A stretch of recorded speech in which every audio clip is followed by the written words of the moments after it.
Elon Musk, le PDG de SpaceX, a une fois de plus étonné le monde avec sa dernière révélation sur ce que l'Union soviétique a découvert sur Vénus. Dans cette vidéo, nous allons explorer ce que Musk a dit sur les découvertes de la sonde soviétique sur Vénus et comment cela pourrait avoir un impact sur l'exploration spatiale future. Mais avant de commencer, n'oubliez pas de vous abonner et d'activer toutes les notifications pour ne rien rater des dernières actualités d'Elon. C'est parti! Vénus est connue comme la planète la plus chaude de notre système solaire avec une température moyenne de 147 degrés Fahrenheit, assez chaude pour faire fondre le plomb. Dans le passé, l'Union soviétique a envoyé une sonde sur Vénus qui a pu résister à la chaleur extrême et recueillir des informations importantes qui ont changé notre compréhension de la planète. Depuis des siècles, les humains sont à la recherche de vie extraterrestre et de planètes habitables au-delà de la Terre.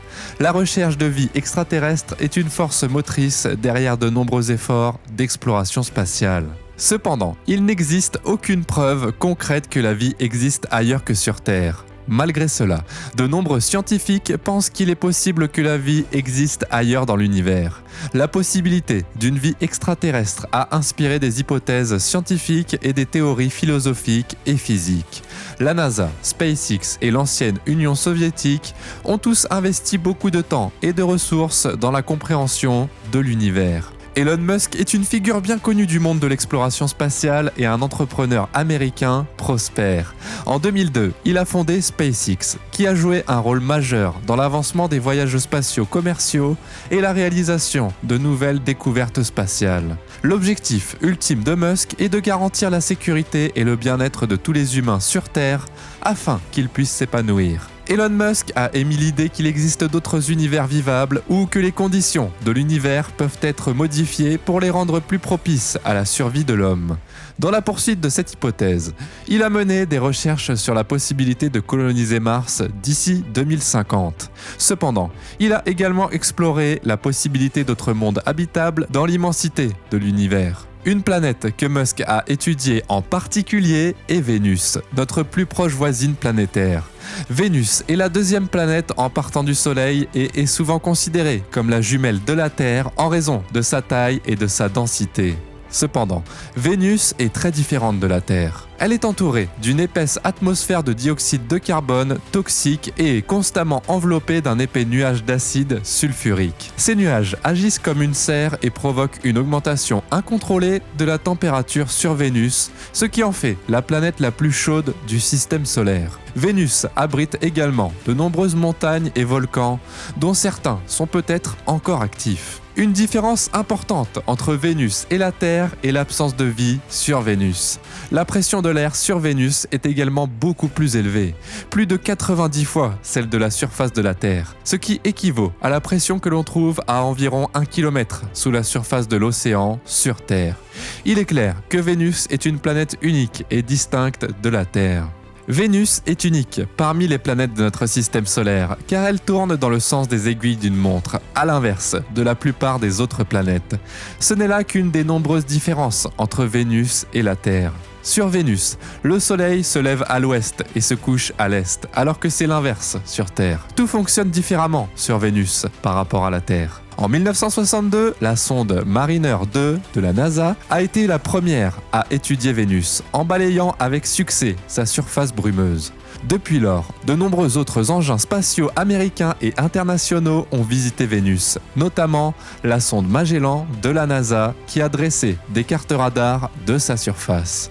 Ce sont les engins spatiaux russes qui ont le mieux réussi à se poser sur Vénus, mais ils ont été de courte durée en raison de la chaleur et de la pression extrême de la planète. En 1978, l'une des premières sondes américaines pour Vénus s'est posée à la surface de la planète, mais n'a duré qu'une heure environ. Plus récemment, Venus Express de l'Agence spatiale européenne et l'Akatsuki Venus Climate Orbiter de l'Agence japonaise d'exploration aérospatiale ont tous deux effectué des missions vers Vénus. En février 2021, la sonde Parker Solar Probe de la NASA a effectué avec succès plusieurs survols de Vénus et le 9 février 2022, la NASA a révélé que la mission avait capturé des images de la surface de Vénus en lumière visible.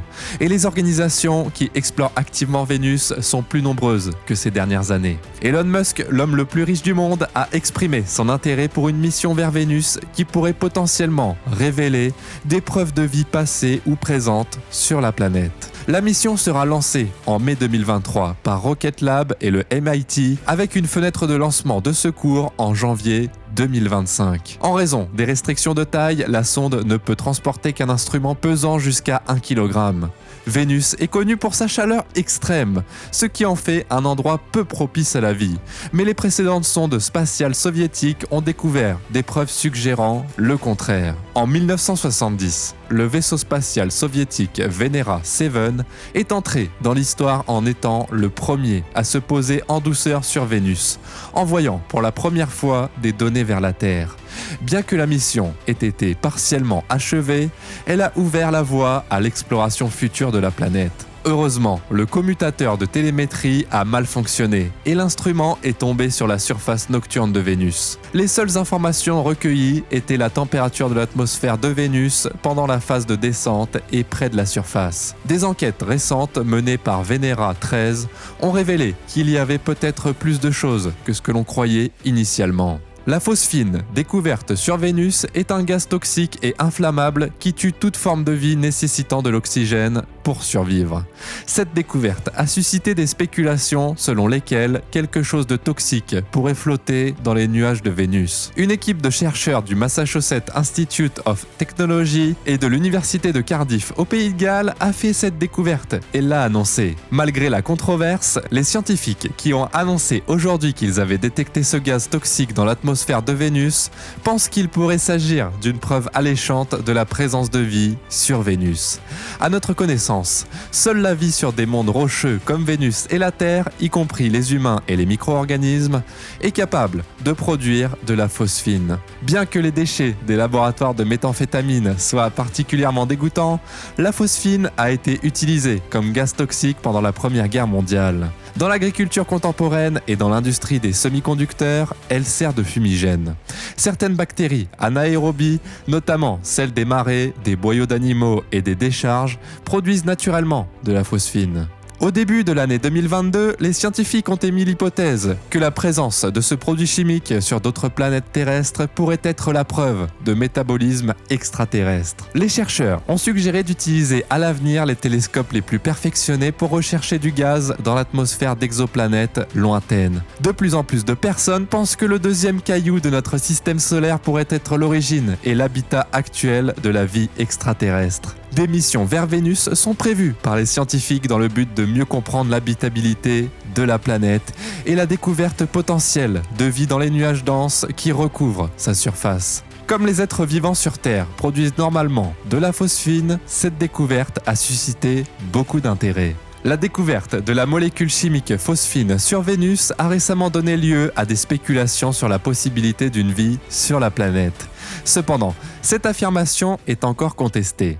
Plusieurs équipes étudient actuellement le potentiel de Vénus en tant que planète habitable et envisagent d'envoyer une mission pour collecter des échantillons atmosphériques à analyser sur Terre. Rocket Lab en particulier a exprimé son intérêt pour la découverte de preuves de vie sur Vénus et a consacré des ressources importantes à cette recherche. Vénus est un monde mystérieux et complexe qui diffère considérablement du nôtre. Il y a encore beaucoup de choses que nous ignorons à son sujet. Mais on pense qu'il y avait autrefois un océan sur Vénus et il est possible qu'il y en ait encore un aujourd'hui. Malgré les difficultés, il n'est pas exclu que nous puissions explorer Vénus de près avec notre technologie actuelle.